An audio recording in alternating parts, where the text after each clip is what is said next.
going to feel like this, only much worse.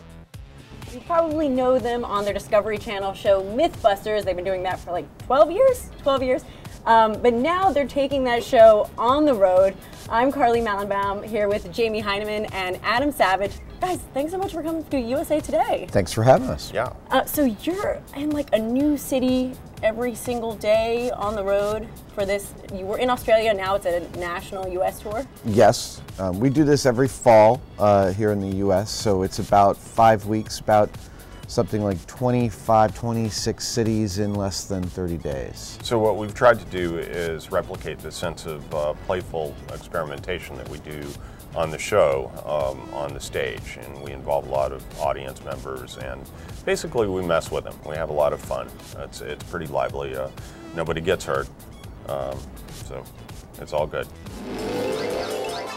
You guys have gone to Comic-Con, and Comic-Con has changed over the past few years. I've only gone the last 2 years, but it used to be about comic books, like that underground, more underground scene. Now it's mainstream. It's all the big movies. And there's a lot of science, there's a lot of superheroes. Even in your show, you talk about superheroes. Yeah. Is this a big moment for science? Is science like cooler now than it was, or just other people realizing it? I think it is a moment for science, and I think it is cooler than it once was. And I think it helps that, you know, we've got, we're taking the stage tour around and getting tremendous response and selling out. You've got our friend Neil deGrasse Tyson and Bill Nye the Science Guy. Yeah, they're touring too. They're touring all over the place. It's really exciting. Plus, nerd and geek culture is becoming, everyone's understanding that being interested in something is good.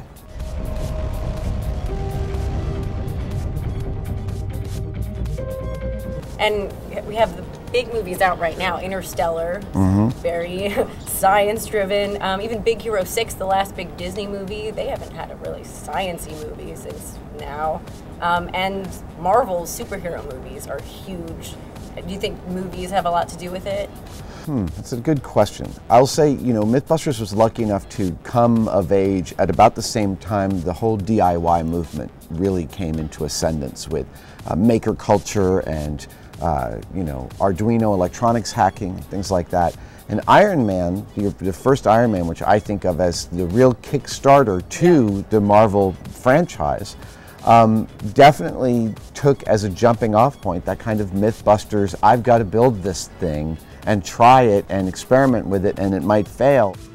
In 3, 2, 1.